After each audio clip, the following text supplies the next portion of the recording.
The end of Attack on Titan. This video is a long time coming. We're going to be talking about the end of Shingeki no Kyojin, the manga. So, major spoilers, by the way. If you are an anime-only viewer, you gotta understand that if you continue watching this video, you are going to be spoiled on some things. Because Season 2 didn't even cover the Uprising arc, where we start dealing with the corruption inside the walls, trying to change the order of things so that we could deal with, the bigger questions at hand. Season 2 didn't even cover that. Season 3 again comes out in the summer of 2018, and it'll be covering the Uprising arc, and it's a pretty decently long arc with a lot of dialogue, so I don't know if we're going to hit the Marley arc in Season 3, but it's a possibility, and keep in mind the manga right now is on the Marley arc. We're almost 100 chapters into the story, and Isayama actually said that he wanted the length of Attack on Titan to be around 100 chapters, and if you're up to date with the manga, you know things are going down. You know it's about to end because all the major questions that kept Attack on Titan going as long as it did, waiting month to month for new answers to questions that we've been seeking for the longest of times,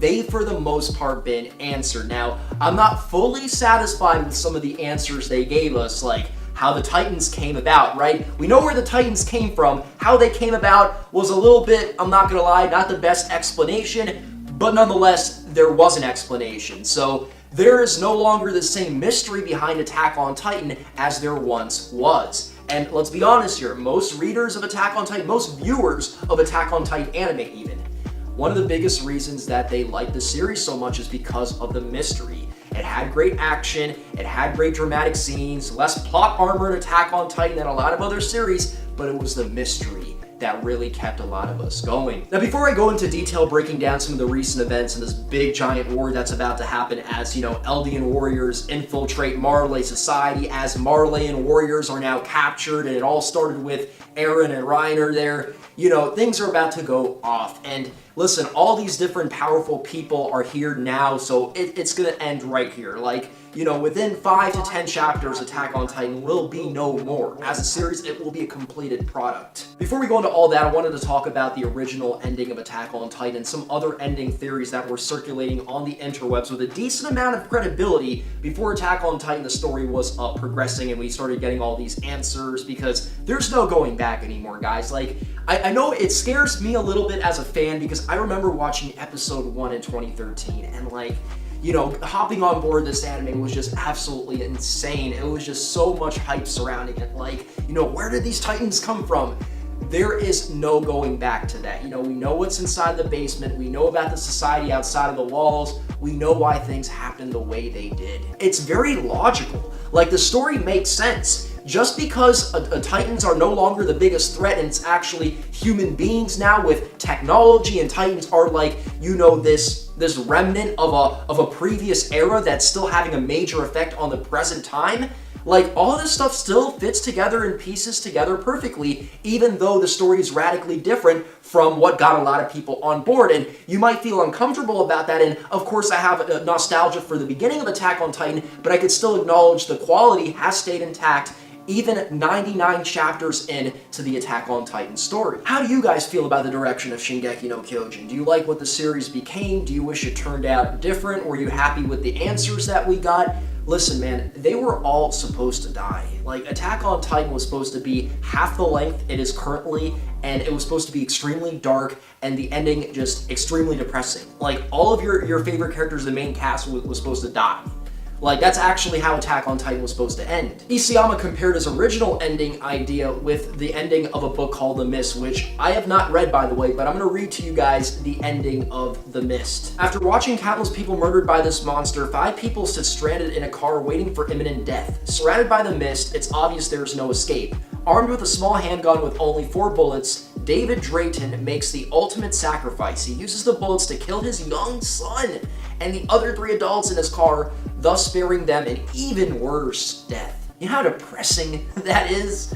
A part of me is, yeah, I would love for Attack on Titan to have this dark ending where the mysteries are still there and then maybe the questions aren't even answered. On the other hand, though, it's just extremely depressing and I'd be unsatisfied that Eren, Mikasa, Levi, Erwin, all my favorite characters in the story, Armin even, are dead. They're just dead and nothing gets accomplished in the end. It's just, I mean, it would leave a very sour taste in my mouth. Though sometimes a good story will do that. Not all stories have happy endings, especially in a world like the Attack on Titan world, where you've got all these Titans coming from nowhere. They don't know where the hell these Titans came from, and they built these walls or whatever, but one of the Titans broke down the wall. I mean, you know, situations like this, and all you got is some 3D maneuver fighting gear, and the Titans keep pouring in.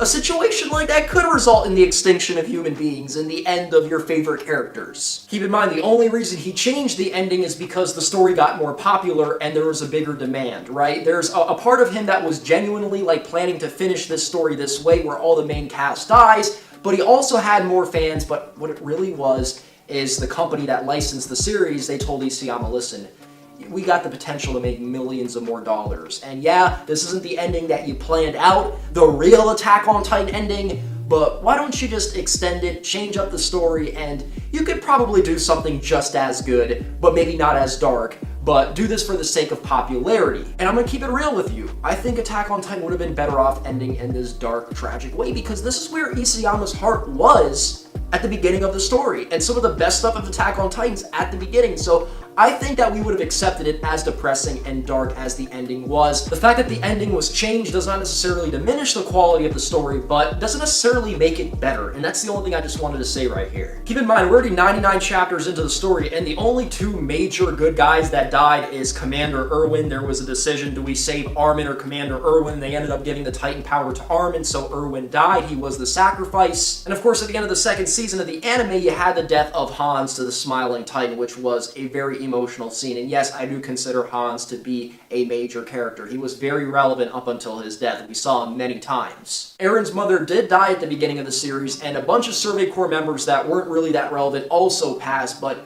other than that, really no good guys, no major good guys have died. I mean, you could say Ymir, right, when she was technically on our side, but she was still on a covert operation when she was on our side. She ended up defecting, of course, joining Reiner and Bertol, and eventually she was eaten by Porco in the manga. We find out that's how he gets the Jaw Titan power, because we see the Jaw Titan power at the start of the Marley arc, and it's like, where did this come from? Like, isn't this supposed to be Ymir? Ymir was actually devoured, come to find out, and I hope they actually go into detail because I do like Ymir as a character. There's been many Attack on Titan ending theories, and there was even one that was supposedly leaked by somebody who got the script, somebody who worked with Isayama, and I ended up covering this back in 2013, 4 years ago, and it was one of my first biggest videos. It actually has, I believe, 1 million views now, which is crazy. I mean, how crazy would this be? Let me read you a little bit. The Titans were created over 100 years ago as a weapon against humanity by Dr. Kiichiro Moto. His motivation was revenge for his murdered wife and son from religious zealots that did not like the fact that Dr. Kiichiro Moto was conducting research that could be viewed as being sacrilegious. On the night of the murder, Dr. Kiichiro Moto's home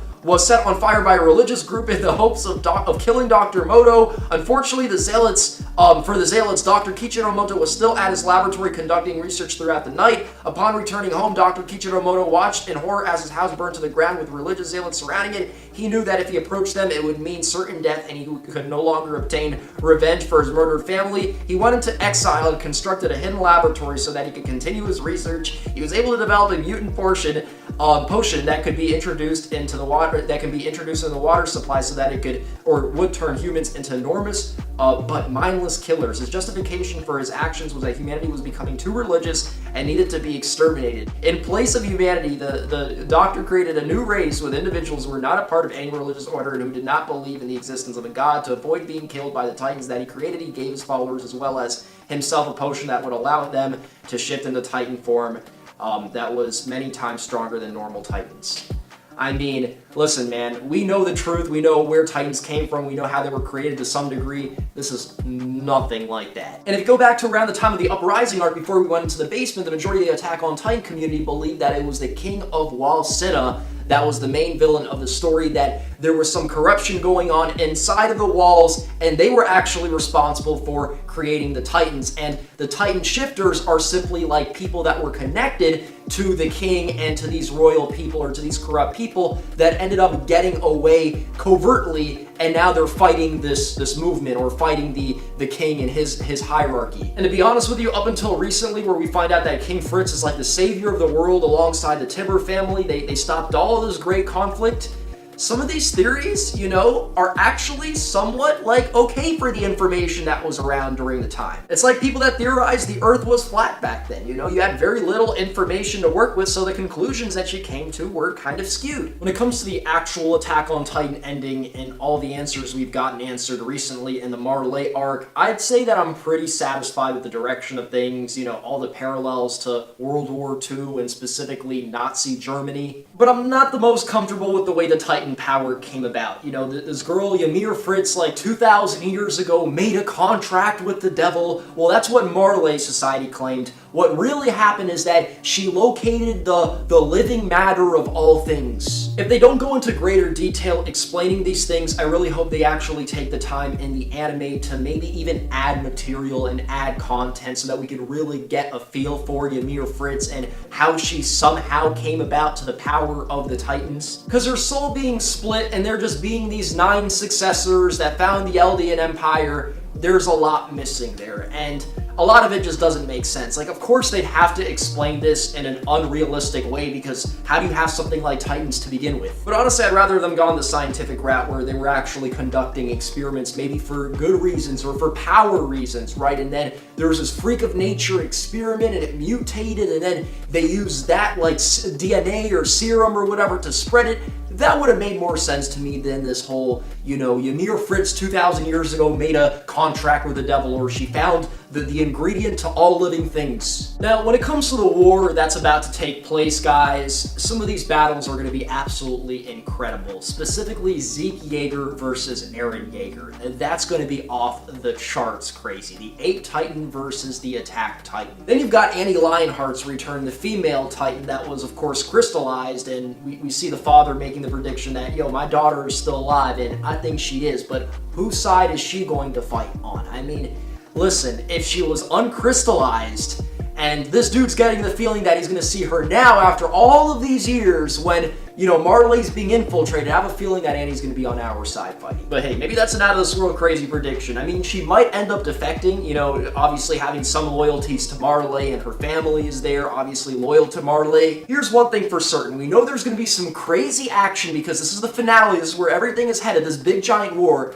Things are going to be somewhat equal. It's going to be a close battle. Even though Marley has been infiltrated, don't think it's over. It's not going down without a fight. Because, Porco and Piek, the Jaw Titan and the Cartman Titan, respectively, were led into this room with this trap door, so you think it's over for them. You have someone unstable like Reiner, and all of a sudden you have all of them transforming, and then they're just all fighting each other, transformed into their Titan state. I mean, there's so many wild cards and potential matchups at this point. I really can't speculate on everything, right? I mean, Armin's gonna probably have a fight in Titan form, the Colossus Titan, and then of course you've got Reiner, Armor Titan. Maybe you'll have the Armin versus Colossus, Armin versus Reiner, and Porco's Jaw Titan power has a pretty nasty bite itself, right? So if we want to talk about picking off powers, we got to start with, I believe, Willy Tybur. That's where we got to start, because he's the one who seemingly either allowed this infiltration to take place because he has allegiances that are clearly not on Marley's side, and a lot of us were talking about him potentially being Armin, but the more I think about it, I think that's just impossible because he was seen knowing a lot of these people in the government from a young age, and obviously Armin, like, how would he know these people? Like, how would he get all the way over there to meet these people, right? So I think if it's going to start with the Warhammer Titan power, it might end with the Warhammer Titan power. Although I really don't know what to think of Willy Tybur yet. Like, I can't really put him on our side, but you can't really put him on Marley's side, even though he's giving the speech about how Eren's the one who's against the world peace. Like, all this sounds set up, all this sounds planned and premeditated. I mean, for all we know, the story that he's telling this audience in the Warhammer Titan, it's all fiction, it's all made up, just like Helos the warrior who, saved the day back then. I think the result's going to be peace, a multicultural society where Marleyans and Eldians live together, and Eren's possibly going to be a sacrifice. I think they're going to pull some Code Geass, if you want me to be very honest with you, in regards to the Shingeki no Kyojin ending. There's still going to be a major fight, though. Don't get it twisted, especially because Reiner is just a mental case, and he's unstable, and he don't care about no peace. He just want to throw hands. As for character deaths, I think there's going to be some, but I don't think there's going to be as many as people think there is. I could definitely see some of the characters with the Curse of Ymir dying, like Eren. If he doesn't die in this war, in this battle, I could see him dying in the future because he doesn't have all the time in the world to live, as well as Armin now that he is, the Colossus Titan holder. As for casualties in battle, I could see Mikasa going out, you know what I mean? Especially because her lover is going to die soon. I could see Levi making a major sacrifice, although I don't think Levi's going to die.